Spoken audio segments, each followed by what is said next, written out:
PUBG कांड में अपने 16 साल के भाई के हाथ अपनी मां को खोने के बाद वो 10 साल की मासूम बच्ची जब परिवार के पास पहुंची तो उसने कई बड़े खुलासे किए। उसने बताया कि रात को 2 बजे भाई ने जब मां का मर्डर किया, उसके बाद मुझे कमरे में बंद कर भाई मां की स्कूटी लेकर घर से बाहर गया था रात में।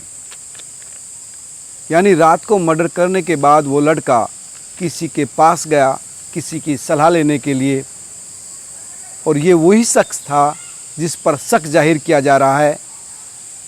बल्कि ये कन्फर्म है कि इसके कहने पर ही, इसके माइंड वॉश पर ही ये बच्चा अपनी माँ के इतने खिलाफ हो गया कि अपनी माँ का मर्डर कर दिया। और इसके बाद इस शख्स को बचाने के लिए ही पुलिस ने पबजी की थ्योरी रची। पबजी खेल जब इस लड़के की काउंसलिंग हुई, जब इस लड़के की काउंसलिंग की गई तो इस लड़के का कहना है कि वो पबजी पसंद ही नहीं करता। वो क्रिकेट, फुटबॉल और चेस पसंद करता है। क्रिकेट इसलिए पसंद करता है क्योंकि उसको बड़ा क्रिकेटर बनना है, और उसके बाद जब इसके पास पैसा आ जाएगा क्रिकेट के थ्रू, वो एक बड़ा पॉलिटिशियन बनेगा।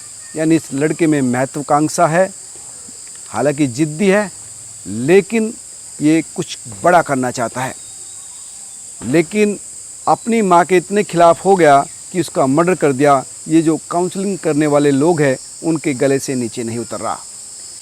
बाल संरक्षण आयोग की सदस्य सुचित्रा चतुर्वेदी का कहना है कि इसके लिए एक स्पेशल रिसर्च टीम बनाई गई है, जिसमें 2 साइकोलॉजिस्ट, 2 डॉक्टर, 2 लॉयर और 2 आयोग के सदस्य हैं। उन्होंने कई सवाल इससे पूछे, जिसमें पूछा कि किसके नज़दीक है, तो उन्होंने कहा कि पिता के।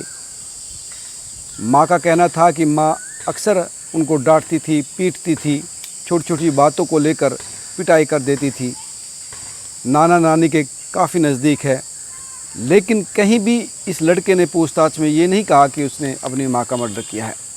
और इसीलिए काउंसलिंग फिर से की जाएगी, इस लड़के से बातचीत की जाएगी ताकि सत्य सामने आए। साइकोलॉजिस्ट का भी कहना है कि इसके पीछे कुछ और मामला है, ये मामला इतना ही सीधा नहीं है, और इसी को लेकर अब ये मामला सतह पर आ रहा है। पुलिस इस मामले में जिस तीसरे शख्स को बचाना चाहती है, अब परिवार उसका नाम सामने लाना चाहता है। दरअसल इस मामले में एक तीसरा शख्स और था, लेकिन उससे पहले पुलिस पबजी थ्योरी बना चुकी थी, और उसने परिवार को भी कह दिया था कि अगर आपके पास इस थ्योरी के ऊपर सेटिस्फाई होने का रास्ता नहीं है तो फिर हम 2 लोगों को जेल में भेजेंगे। बस यही परिवार डर गया। दरअसल दूसरे पारिवारिक सदस्य को भी ये लोग जेल जाना नहीं भेजना चाहते थे, लेकिन अब लड़की वाले के परिवार वाले ये कह रहे हैं, यानी साधना सिंह के परिवार वाले ये कह रहे हैं कि सच्चाई सामने आनी चाहिए, और 13वीं के बाद इस पूरे मामले पर वो निर्णय लेंगे। दरअसल इसमें कई किंतु परंतु शुरुआत से ही हैं। शुरुआत में जब 7 तारीख को इस मर्डर की जानकारी इस लड़के ने अपने पिता नवीन सिंह को दी तो 49 सेकंड की बात हुई। 49 सेकंड के बाद पिता ने कहा कि मुझे लाश दिखाओ, और लाश दिखाई तो फिर आधे घंटा बात हुई। ऐसे तनाव के क्षणों में जब एक व्यक्ति अपनी पत्नी को खो देता है, वो अपने बच्चे से 30 मिनट कुछ सेकंड बात हुई थी, क्या बात हुई होगी। और इसके बाद वो अपने चचेरे भाई जो दरोगा है अमेठी में, उससे बात करते हैं, और उसके बाद ये पूरा मामला सामने आता है, और वो लड़का फिर पुलिस का इंतजार करने घर के बाहर खड़ा हो जाता है।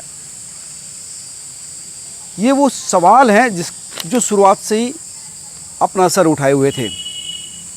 अब ये मामला जब सामने आ गया कि एक तीसरा शख्स है और उसको बचाने के लिए पुलिस ने थ्योरी रची है, और साधना सिंह का परिवार इसके खिलाफ है, तो अब ये पुलिस के गले की फांस बन गई है। अब पुलिस वाले भी कह रहे हैं कि इसमें और कई क्लू सामने आने हैं, और एक दूसरी भी जो पड़ताल है वो जारी है, और हम इसके नज़दीक पहुंच गए हैं, जल्दी ही इसका खुलासा करेंगे। तो ये वो बात थी जिसको लेकर इस पूरे केस में पुलिस फंसी हुई है।